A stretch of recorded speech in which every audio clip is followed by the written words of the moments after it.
I'm Sehaam, Cyrene, and you are here for better conversations. I am all about digital. It's what I do for a living, but I also, on a human level, on a business level, really believe that the art of conversation is getting lost, as well as people's ability to get things done.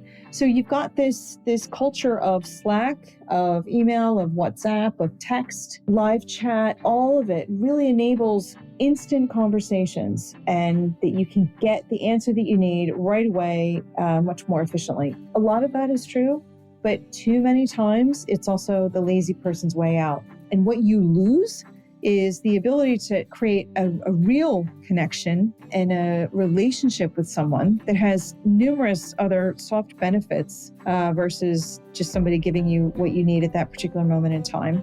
And you lose the ability to read people and understand the nuance, and back to how necessary that is as you progress through your career. If you don't have that, you are on the back foot.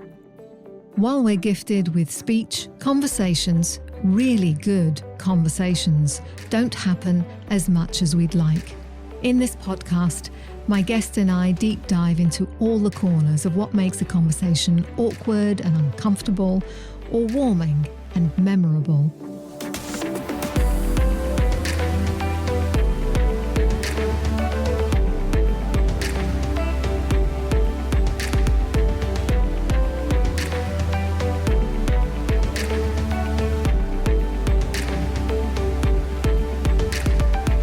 My guest is Gabrielle Hase. She's the CEO of Soleberry Advisory. Love that name. Based in London, and her depth of experience in all things e-commerce, mobile and direct marketing, as well as strategic branding and how to increase a brand's market share, is what her clients hire her for. Gabrielle also serves on a number of well-known retail boards as a non-executive director. She has an insatiable curiosity about people and their motivations and choices, and she's often the one to ask the tough questions or the seemingly stupid, silly questions that actually no one knows the answer to. These are qualities you want in an advisor and a non-exec director, right? Otherwise, why hire them?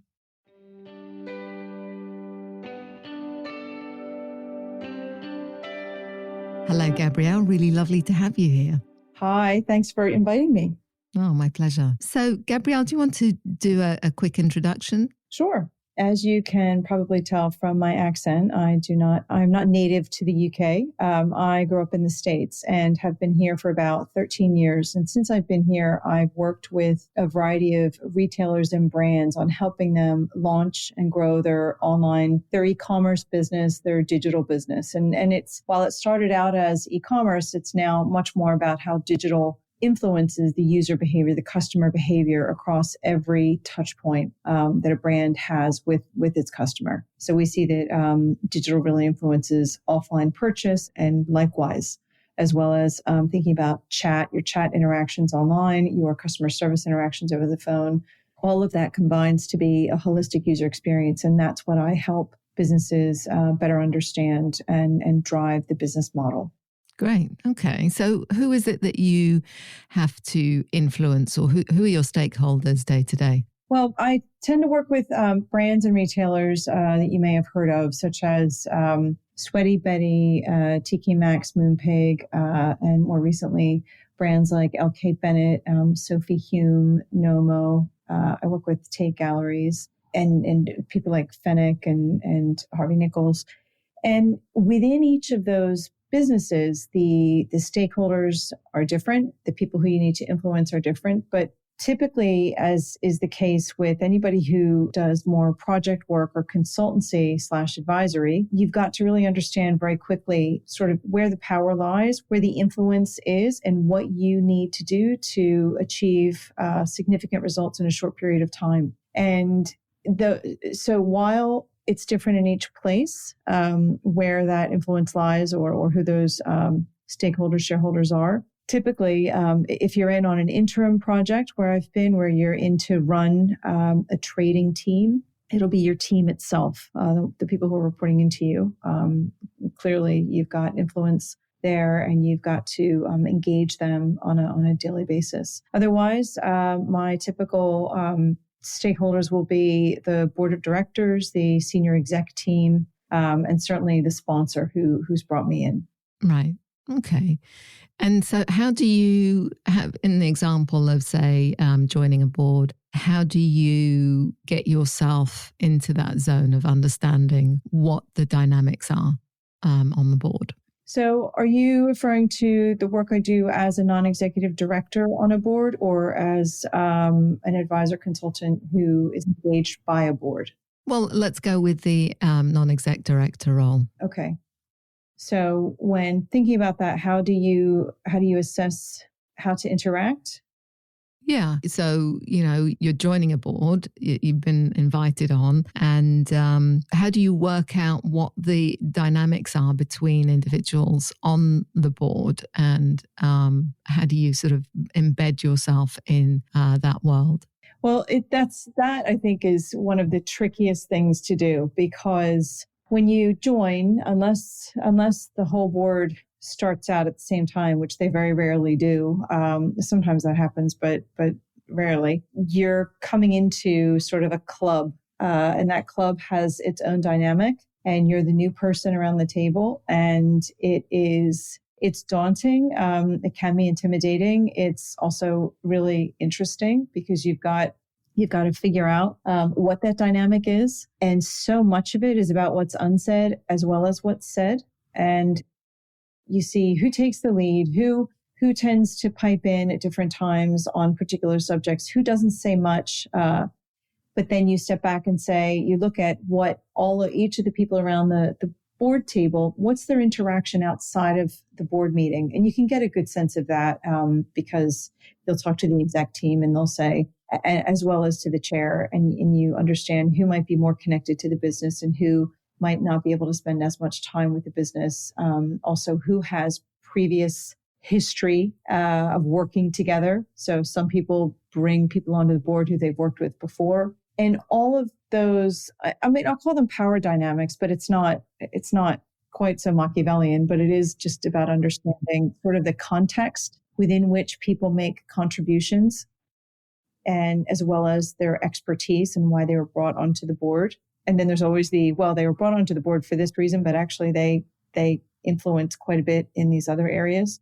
It is really, it's tricky and challenging, but in a really interesting way. I love to try to get to the bottom of those dynamics. And how do you do a lot of observation initially? Do you get into sort of question mode and get curious with them?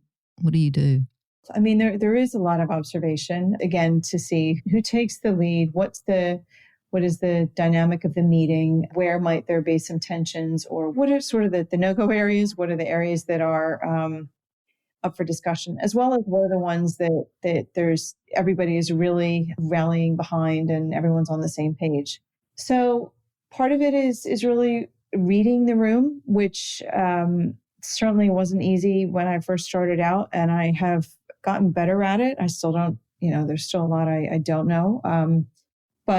And then it's about asking judicious questions, because what you don't want to do is just start asking a ton of questions. And I'm naturally incredibly inquisitive, so that's a very, very hard thing for me to do, is to take a few times to step back. You also want to naturally impress people and say, okay, there's a reason you invited me to join you, and I'm here to add an immense amount of value in a very short period of time. And that's really much more in people's heads than it is, I think, the fact of what they want from you. Nobody expects you to come in all singing, all dancing at your very first board meeting. And in fact, if you do, you look kind of idiotic. So that I always keep in the back of my mind. And I've talked to people on boards who are seasoned non-execs and chair people. And that's what they say. And so I take their advice. Yeah, there's a lot going on there. There's a lot that you're coming into a group that has an existing dynamic, and trying to figure out how you can be best supportive of that dynamic and the contribution you can make. But also, I think you pointed out, I want to prove that I was the best hire, right? That you brought me on for a reason and I'm adding value. It's a really difficult thing to sort of tamp down in yourself. I have found it for myself. Other people, I'm sure, don't have nearly the issue with it that I do, but you do. You want to kind of prove your worth. You can prove your worth, but that happens over time. It's not going to happen in the very first get together. I think actually that's something many of us struggle with, that wanting to prove that we're the right person to have joined, and we do have those internal voices that where we're being self-critical and judging ourselves before maybe, but to your point is, other people aren't necessarily judging you in that way at all. So it's okay to relax a little bit on that. But then you counter that with the dynamic that come into play that are gender dynamics. So it's the female way of conversing, the male way of conversing. And obviously it's not that cut and dried. It's not that simplistic to say that all females interact in one way and all males in another. But there are, there are certain undeniable truths about how women and men interact. And as far as in meetings, and you'd know the research better than I do, but I know that I've read enough of studies and popular culture distillations to say that women are less aggressive, or tend to be, and are more watchful, understand nuance a little bit better because they're taking time.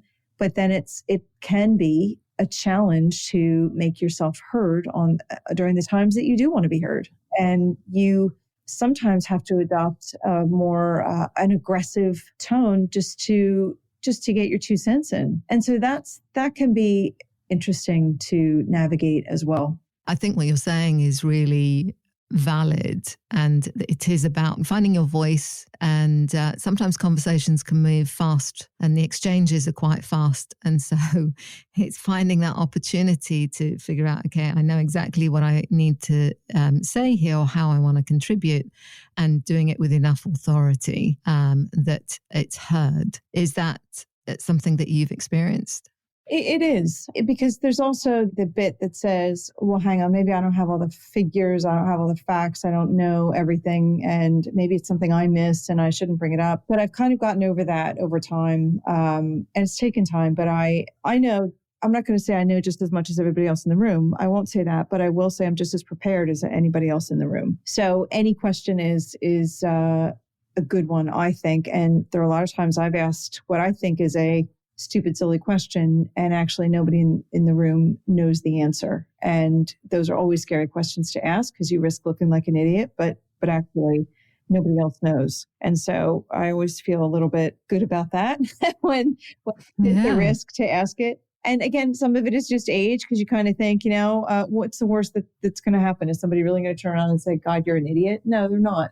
And that's really about your internal voice. But the other thing I've found is useful. If you've got good chair people who are who do know how to read the room, who are about making sure that every voice is heard, it's about working with them, letting them know you have something to say, and then giving them the authority to manage the contributions as they see fit. And that has worked well, because that's about just a mutual respect thing. It's also about saying, I'm not going to hog the floor on my 18th point of the hour, but more about, I do want the space to express myself on this. And then sometimes you just have to talk over people. You just have to just do it if that's the only thing that's going to get your voice out there. And I think having a way of overcoming that concern about, how is what I'm going to say going to land?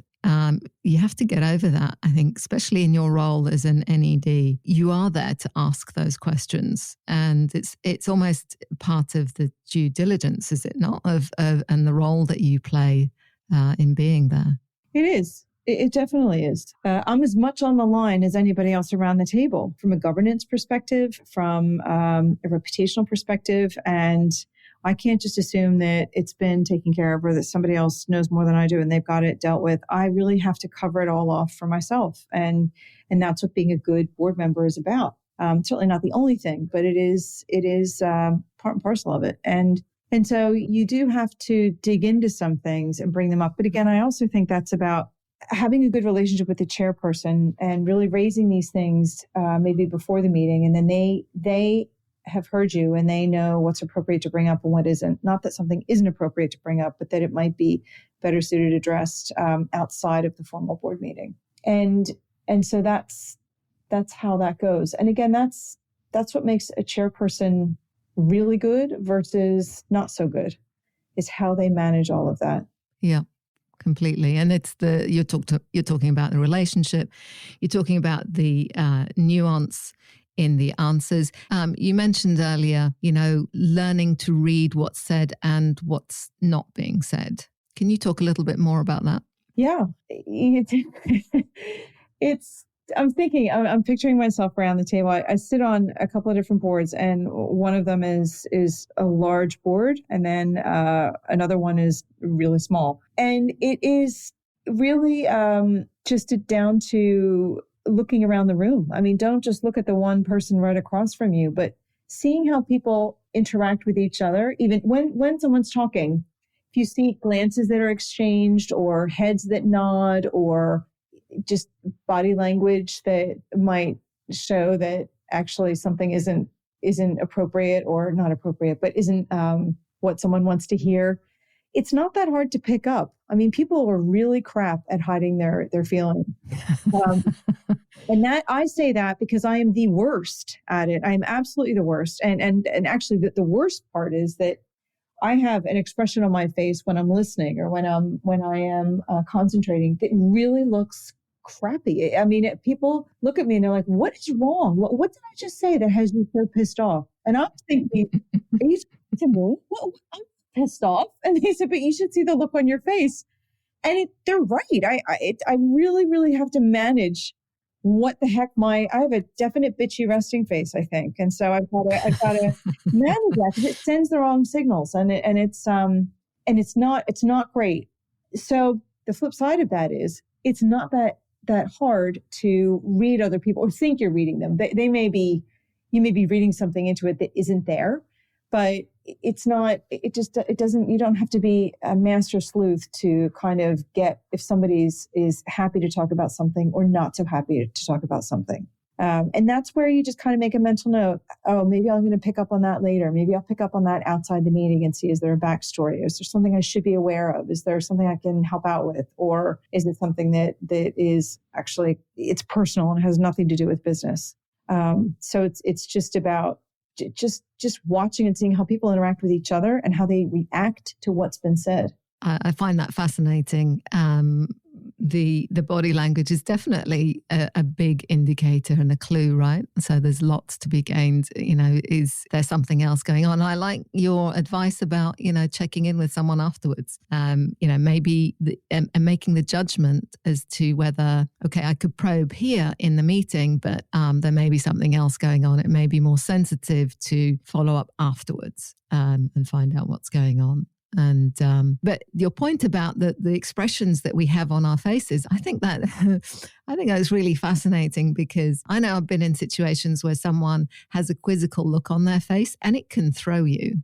It can really, it can throw you in terms of, am I talking complete rubbish? And they are, they're in disagreement with what I'm saying. And so there is a knack to finding a way to overcome that and maybe, stop and ask a question. Does that sound right? Is there a contradictory thought or idea? So rather than be completely flummoxed and thrown by it, what do you think? It is tough. And I wish I could say that I've solved it on my own, my own actions, my own face. And I'm just much more aware of it now about keeping sort of a, not expressionless. I mean, it's really good to give feedback and to encourage people to say that, yes, I am listening. I hear what you say. And yes, I'm following that's, as a person who looks for that in an audience, it's also good as an audience member to give that kind of, okay, let's keep going here. But it is very hard to have that self-awareness to say, okay, am I sending the right signals here? As well as when you are talking and you're reading other people's faces and you may have a question. I find that it's easy, depending on the size of the room, but to be talking and then say, I don't know, John, you look like you think I'm full of it. Am I full of it? Am I going off track here? If you kind of make a joke of it, or you call them on it and either lighten it up a little bit, or that gives them the floor then to say, yeah, actually you are full of it and here's why. That's never a bad thing, I don't think. If you just try to keep it humorous or something like that. However, you can't just stop every single person and say, am I okay here? Because it looks like you don't have any confidence in what you're saying. So that it takes some practice. And I wish there was an easy answer. And there are professionals who teach you how to do this stuff. And I think it's always worth investing in one or two sessions of even if it's about body language, or it's about understanding the physical presence you take up in a room and around a table, and what that's going to be saying. There's a guy who I serve on a board with, and he is brilliant at picking up on body language cues. He's really funny, and he's called me on it a couple times, and it definitely throws you, but in a good way. So he and I'll be talking about something, and I'll disagree with him about something, and I I fold my arms in front of me, which is just a classic pose of, oh, hang on a minute, I'm not liking this. And he's really good because he says, it's clear from your body language you do not agree with me. So what's that about? And he's right. You can't even deny it. So I'm like, oh, okay.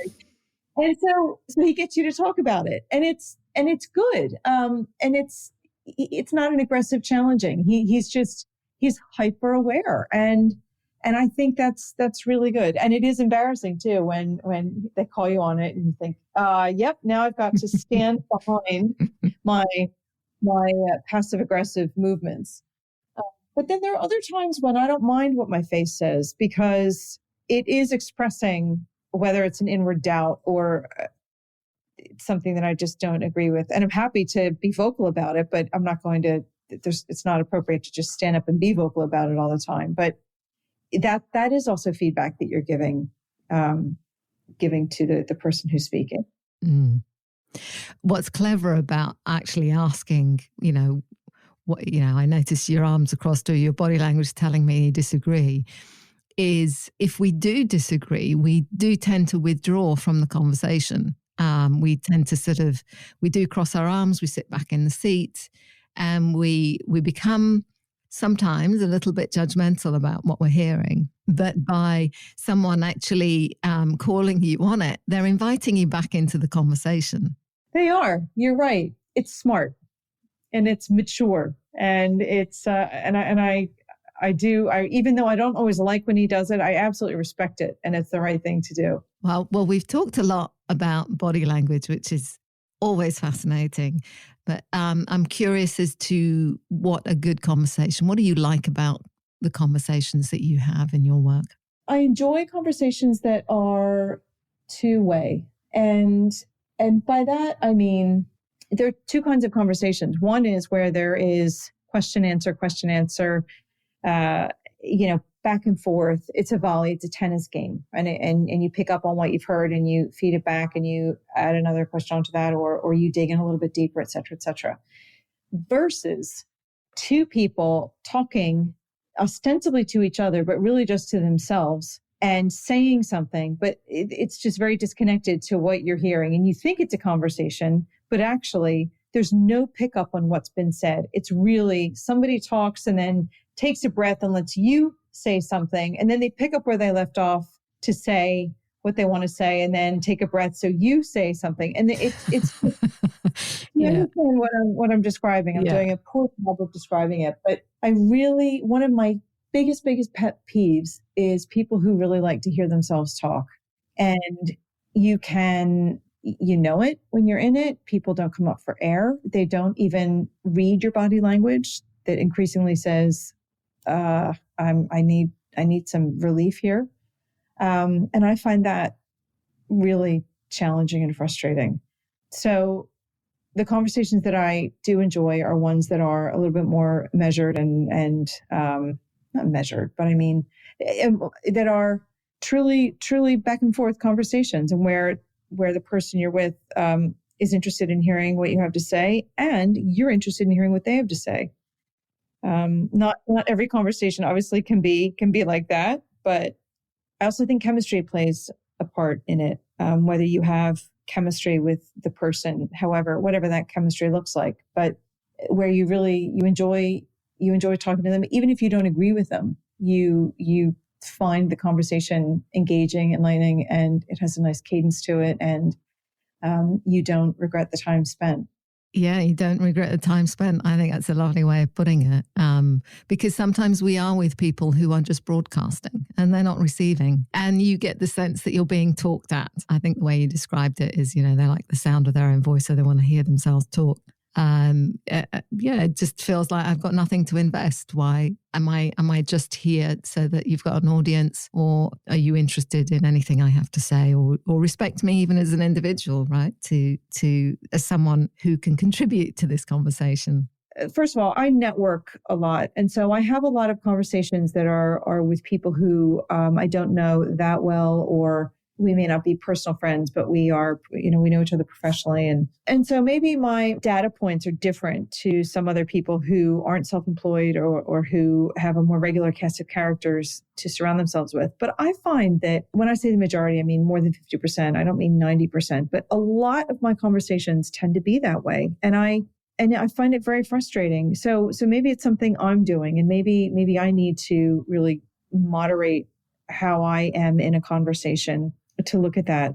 I don't know. But I also think, again, if you find, for me, I think I can determine whether I have chemistry with somebody pretty quickly or not. And if I do, then I'm immediately interested to sort of learn much more about them and where they come from, what they're doing, how they arrived where they are, what their perspective is.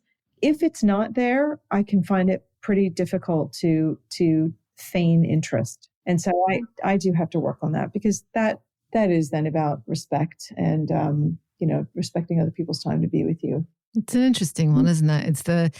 It's almost that instant sense, or maybe, I don't know, you tell me, just taking a guess at what you're talking about when you're talking about chemistry. Is it an instant sort of sense of trust, interest in one another? There are some things that that feel quite intangible or hard to describe that mean, you can connect with people. I had the sensation yesterday of meeting a woman who works in my space, and, sometimes meeting people in your own industry, they're potentially your competitors. She had a very easy way about her, very easy conversation. And there was just a dynamic and just made it really easy. And it was more about, being there and exploring what we were there to explore than a sense of, you're in my turf, or you're my competition. And that's quite unique. And I think it does come down to, I can't take credit for all of that. I can certainly be receptive to and inviting to other people, being in my space. But I think it takes the same on the other person's part, a willingness to be in that space with you, and not just to tell you what they do, but to have a real exchange that maybe has nothing to do with your work, but just a human exchange. Yeah. No, it's true. And again, in working as you do and have done, and as I do, when you work for yourself, there is a fine line between really wanting to compete with someone to get a plum assignment or an interesting client, but then also knowing that if you don't have a network of people who are out there who think of you and who respect you and who may compete with you, but who may be busy doing something and therefore can recommend you for something, then you're not going to get very far. And so you really do need to cultivate those things. And frankly, I really like knowing about the people who do what I do. A, it keeps me on my toes. B, there's definitely a sense of competitiveness, but also C, we're never busy at the same time. And so I recommend them, and then they hear that I recommended them and they feel, okay, she's not out to, it's a way that we can coexist in the space. And then they recommend me if and when appropriate. And that's just a nice symbiotic way to be. And frankly, that's how I prefer to be, rather than trying to be any other way. And I'm sure I've lost some things because of that, but I also think I've gained some things because of that. And so it's just more fun. I mean, life is too short. No, I agree with you. Your perspective on conversations. You said previously that you feel like not enough of them happen, the right kind of conversations, and that too much of it may be online. Yes, I really, really believe this. And I know I'm not alone in feeling this way. And there is a temptation to classify it as being old school versus new school. But I don't buy that, because I don't think just because of my age, I'm old school. I think that really it's about how much you enjoy and embrace a digital way of doing things versus not. I am all about digital. It's what I do for a living, but I also, on a human level, on a business level, really believe that the art of conversation is getting lost, as well as people's ability to get things done. So you've got this culture of Slack, of email, of WhatsApp, of text, live chat. All of it really enables instant conversations, and that you can get the answer that you need right away, much more efficiently. A lot of that is true, but too many times it's also the lazy person's way out. And by that, I mean, I've been in businesses where it's on two different floors. People email each other all the time and never, ever get up away from their desk, go up to the second floor, look that person in the eye and say, hey, here's my question. What do you think about this? Do you have this for me? Oh, that's great. And I can give this to you. I mean, it's shocking, absolutely shocking how lazy people can get by that. And what you lose is the ability to create a real connection and a relationship with someone that has numerous other soft benefits versus just somebody giving you what you need at that particular moment in time. And you lose the ability to read people and understand the nuance. And back to how necessary that is as you progress through your career. If you don't have that, you are on the back foot. And so it does drive me crazy when people don't just pick up the phone. It's like people don't remember how the phone works when you're in the same building, and it's just too damn hard to get up and take the steps to go talk to someone. I mean, are you kidding me?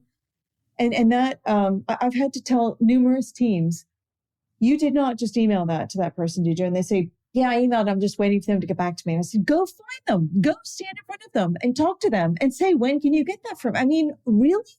And then I also find in sales, cold calling is A, it's a fact of life. B, it's bloody difficult. I've done it. It's never pleasant. And I don't know anybody who wakes up in the morning and thinks, I can't wait to make 25 phone calls today, do a cold call. And they just do a whole bunch of emails and then another whole bunch of emails and then a third bunch of emails. And you say, have you picked up the phone to call them? Well, no, because they haven't gotten back to me. And you think, are you kidding me? Honestly, pick up the phone, or better yet, go and show up at their office. I mean, talk about old school, but it's effective and it works.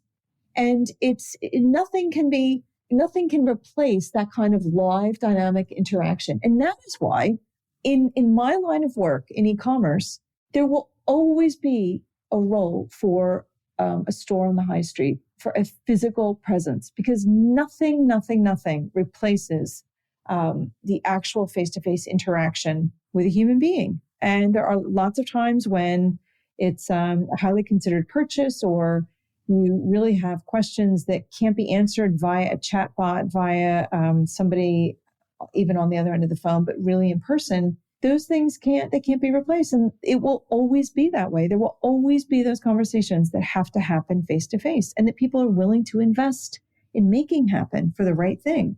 And that's, and thankfully for that, because that's what's going to save retail is making sure that we preserve the ability to have those conversations. Mm. I think this is a really hot topic, and one that a lot of companies struggle with.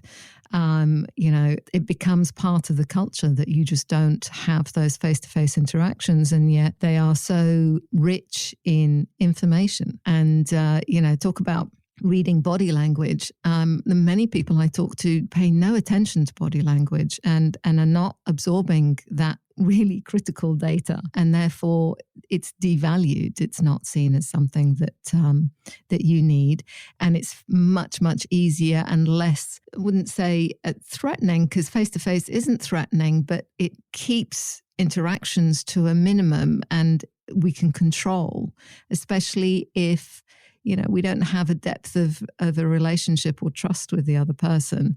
Now, so I feel like our tendency is to move away from rather than lean into getting to know someone.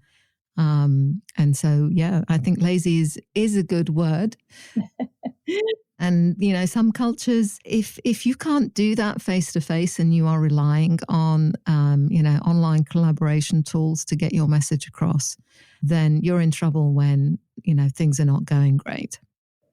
I agree. And I think they have a place. I really do. But it has to be tempered. It has to be moderated. It has to be managed so that it doesn't subsume everything and come at the cost of any meaningful conversation. My husband he works remotely a lot of the time, and he has teams in Australia, in the US, on the continent. And so he does a lot of work that way. But he got a message the other day. I don't know the nature of what it was, except that it was something that would have taken over the phone or even over Skype, it would have taken 10 minutes to resolve. And yet, because it was done over Slack or over, I think it was over Slack, it just became so much more complicated. And he finally picked up the phone and said, "Can we not just talk about this?" Like, well, yes, of course we can. And you think, why was this not the way to start out? And that is why distributed working, in a lot of ways, again, it can work, but there always has to be a mechanism in place to get everybody together at a certain point in time, more than once a year, but to allow for spontaneous knowledge sharing, spontaneous relationship management to happen. And it is a cost of doing business, and it's got to happen. I'm not a huge fan of massively remote working. In my line of work, there's certain sectors where it makes perfect sense, but I really think that it's fine to work from home and have flexibility in your working schedule, but that there always needs to be an amount of time when the team is all together, that they are working with each other, and it's outside of a meeting construct, and it's just sort of serendipitous. But it's only serendipitous if you're in the same place at the same time. Important to understand the limitations of those platforms. They serve a purpose, they do a job, but you can't replace picking up the phone or walking up to someone completely. No, you can't. I don't know, not to belabor the point, but is it that people are, you said a perceived threat, that is it that people believe sometimes that face-to-face is confrontational? I mean, is that really what we think of as face-to-face? And they don't want to be confrontational and everybody can hide behind a digital means of communication? I mean, are we now just a nation of complete babies who can't have a proper conversation?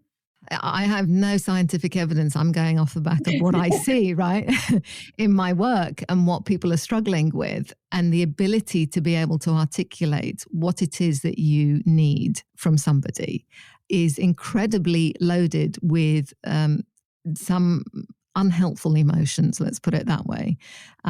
There's a sense of, let's take the example of delegating a task, for example. I have some people feel guilty about delegating something that to a member of their team who they know is working long hours and is already doing a lot. Or they may have had a conversation around, that's your remit, you need to focus on that, but then something else comes along and they're the best person to do it. Some people feel guilty about passing that on. And so you can see how making that request via a platform makes it less confrontational in that sense. Or I have to make an ask, but it's much easier. I find it easier to write it than to speak it to you. Can you please do X by such and such time? Right? Sometimes can feel like, especially if you can imagine in a situation where maybe you don't have a great relationship with them. I think what we're doing is we are using these platforms as an intervention when the intervention really should be about getting to know that person better and investing time in getting to know them better, because the more you know them, the more you trust each other, the harder it is to actually have an argument or disagree, right? You are. It's a really good point. I completely agree with you. I'm not to cut you off, but I agree wholeheartedly. And it reminds me of someone whose de facto rule is, all right, let's get down to the pub. Let's go out for a drink. Let's go walk around the block. Let's do that. And no one does that anymore. No one solves a problem in that way. I feel like they don't. And it really needs to happen. We have to find a way back to that for the reasons you just outlined. Mm. Well, if your culture is not in a good place, and your relationship isn't in a good place, don't expect those platforms to help. They don't. They really don't. We're going to take a quick break, and we'll be back right after this. Better conversations. We all want to have them at work. Have you ever felt dread about an upcoming chat with a colleague you needed to have, or had that sinking feeling when that meeting didn't go as well as you hoped? When we can provide a safe space in conversation, the other person feels able to open up without fear. As leaders, part of helping our team do their job effectively is to motivate and guide our people to deliver on their goals. And when we have successful conversations, we become more influential, encourage deeper collaborations, and foster true connection at work. Did you know it's the number one skill that sets the top leaders apart from the rest? That's why we've created a 12-week online course hosted by executive coach Sehaam Cyrene, helping you to navigate those tough conversations with skill and compassion. Enroll today at leaderswhocoach.today. So, in terms of your conversation style, is there someone who has influenced you, or is there a style that inspires you? I'm laughing because I'm thinking that I've been accused of being very, very direct, or not shoot from the hip, but just I don't. There's a British way of having a conversation, and then there's an American way of having a conversation, and I think I'm somewhere more on the American side than I am the British side. And it's just that we kind of say what we think. Not always. I mean, there are lots of times when I don't say nearly what I think, but nor should I. I mean, what you think doesn't always need to be heard. Right. But as far as is there one person, or there isn't. I learned from a lot of people, and it's more, there are certain kinds of communication that I look at with awe, and I think, gosh, I want to be like that, or I'm interested in how they do that. And I'll give you an example of what I'm talking about. It's people who speak softly. So I don't, as you can tell, I speak loudly. I hate when people speak softly because I just can't hear them. Certainly, I'm sure my hearing is going, and that's why. So yeah. I just, people who speak softly, or you could also say who don't have much intonation, or who don't have much emotion in their voice, whether on purpose or not. The effect it has, depending on who they are around the room, is people then they shut up and they lean in to hear what the other person has to say. And that is a really powerful thing to be able to do in a room. And I've seen it happen. And I look at that person who speaks softly and or does not intone, and I think, you're really onto something there, because the power dynamic has just completely shifted. And you have people in a way that they are listening to what you have to say on your terms, instead of having to use your volume or use a blunt turn of phrase to get attention.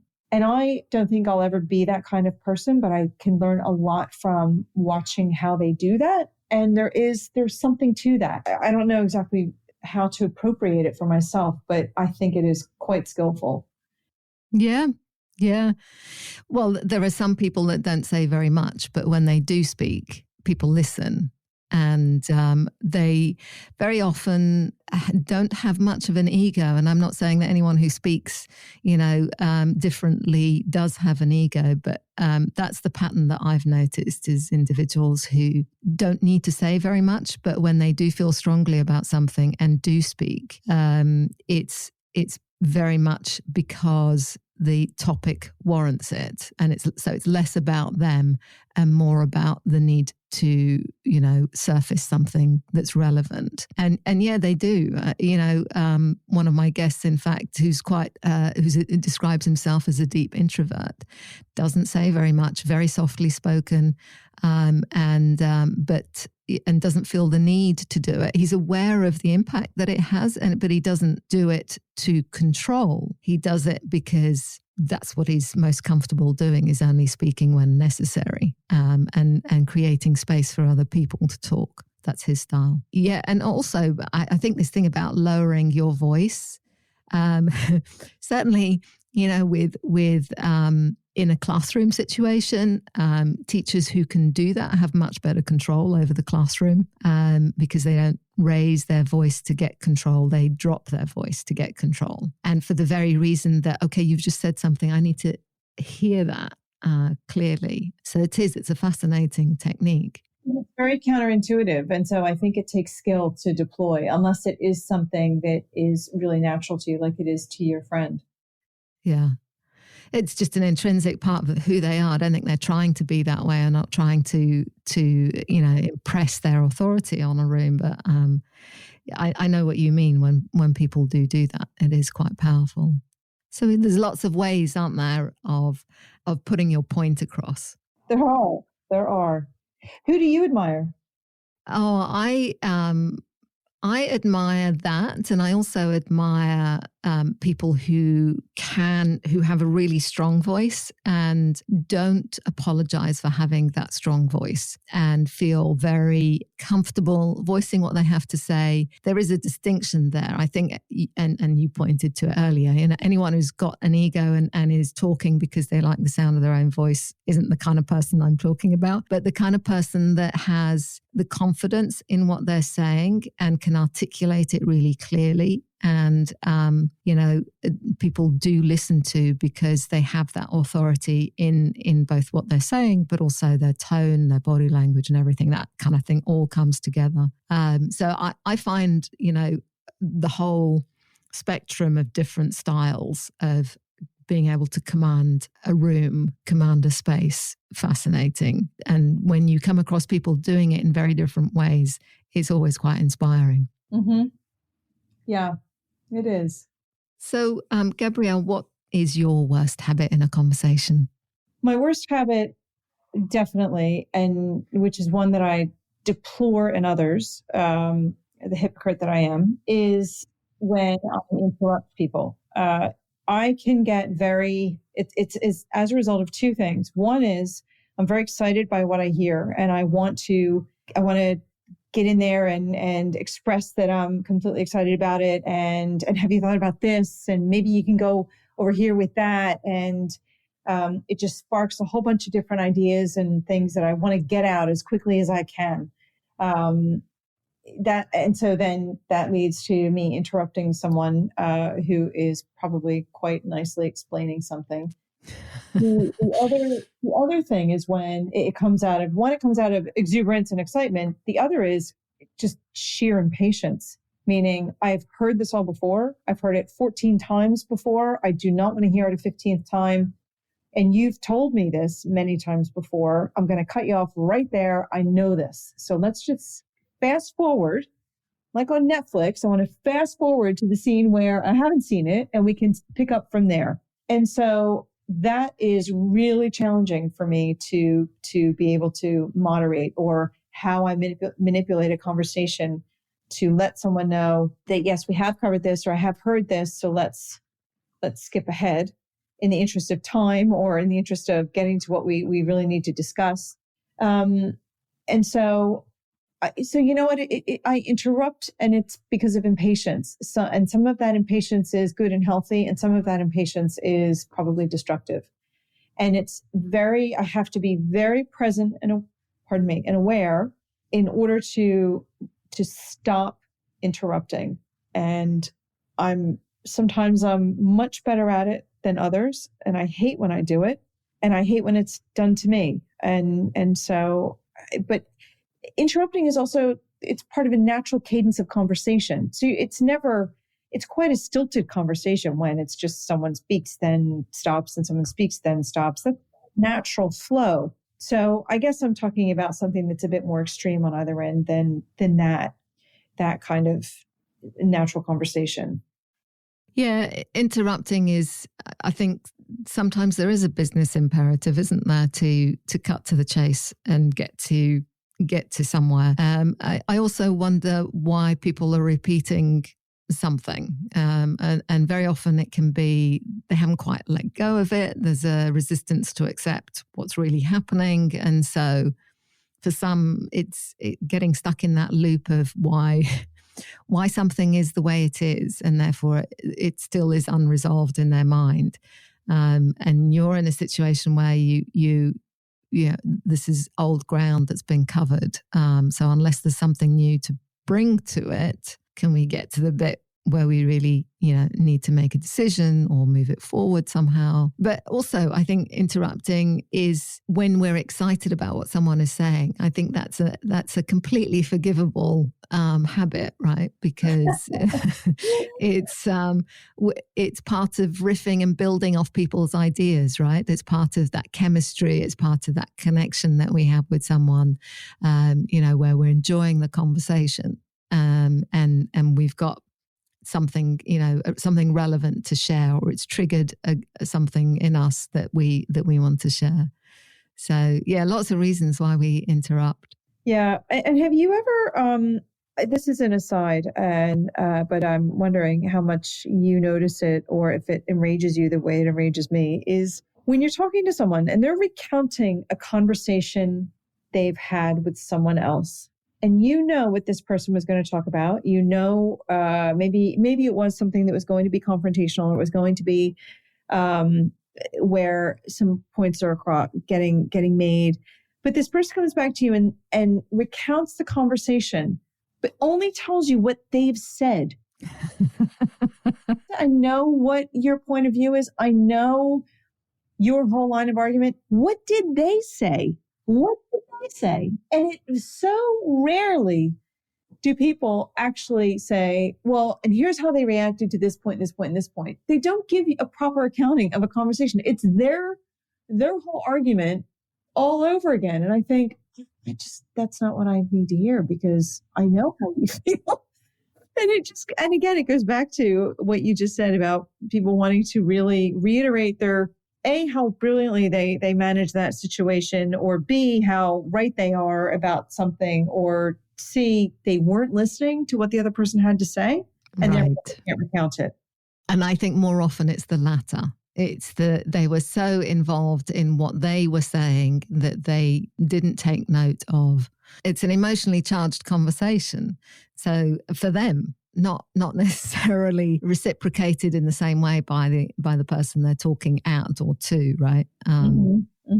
My sense is that more often than not, it's more about what they had to say and how they expressed it and how clever maybe that was, and less about how it was being received, which tells you a lot in itself, right? But I'm with you. You hear stories like that, and I'm like, well, how did they respond? And did they actually say that? Or is that your interpretation of, how they were receiving it? Are you making assumptions? And yeah, I that's a lesson in itself, right? It is. And I do it too. And I can't say that I'm perfect in that, but I do try to be aware of the fact that someone's heard my perspective all before. And I guess it just goes back to I hate going over the same ground twice. Fair enough. Let's move on. So what do you think gets in the way of good conversation then, given what we talked about?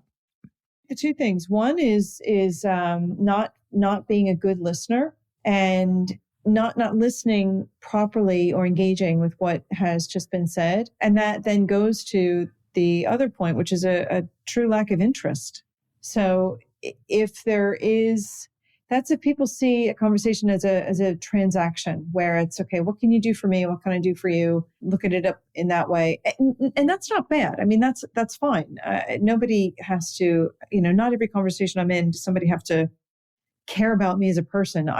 Nor do I have to care about them as a person. And that's fine. A transaction is appropriate in lots of ways. And I'm okay with that. But it all goes back to making sure it is some kind of a real connection, even if it is transactional. And that happens if you listen, you demonstrate that you've listened and that you have an interest in progressing whatever it is further. Or it may be that you've listened, there is nowhere to go from here, and you're open and honest about that. And that's fine too.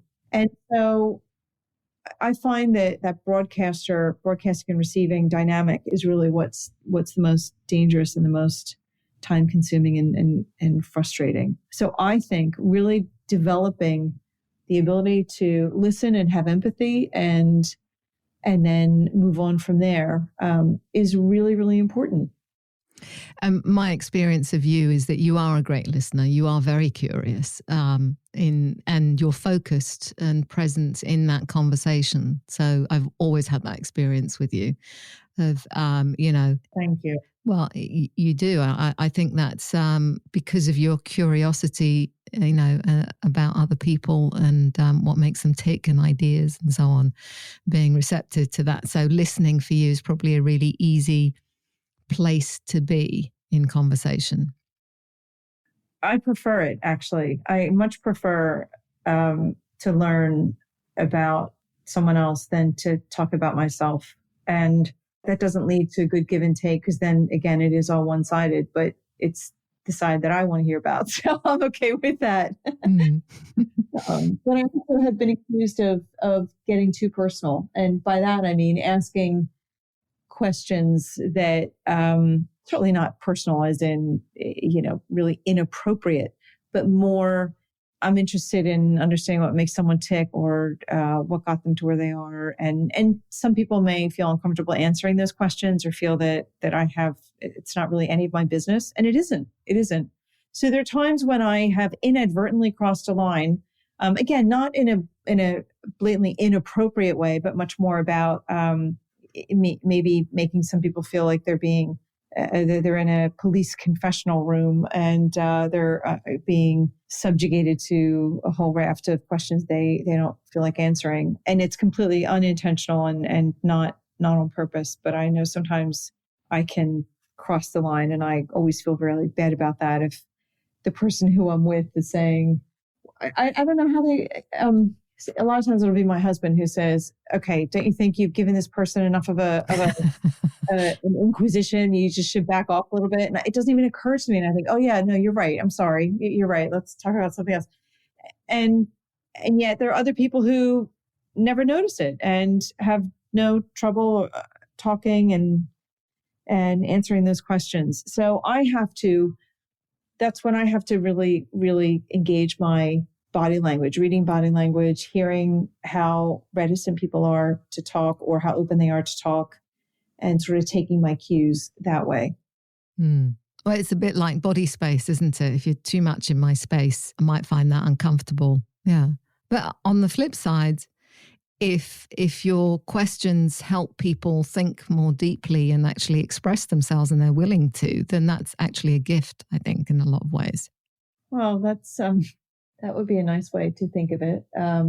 It frustrates me when somebody tries to turn it around on me. and they say, yeah. Oh, what about you? What about you? And I think, not so interested in talking about myself.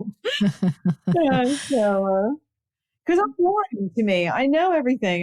There's nothing particularly exciting or interesting in my opinion, because I live with it. Well, I think that's very gracious of you. We can talk about... My pets are the one thing that I get very crazy and self-indulgent about, much like people talk about their kids, enough to just make my audience glaze over always. Gabrielle, did I just make you uncomfortable by asking you to talk about yourself in that way? No, I know you. So no. But I truly think that when you are curious and the other person is open to talking and exploring, it is a gift because it happens so not enough, right? That ability to be able to think more deeply, think 2 or 3 layers down about something. And by you being curious and asking those questions, I think, for the right person and the right dynamic, it is a gift because you're giving me the opportunity to express myself and something that maybe no one else is interested in. But secondly, I am able to take it to another level that maybe I hadn't previously. You never know. You never know what the conversation, where it's going to go or what it's going to yield. And oftentimes, if you don't have anything in common at first glance or at the outset, you find that you actually do have more in common than you think by digging just a little bit deeper or learning something funny about someone.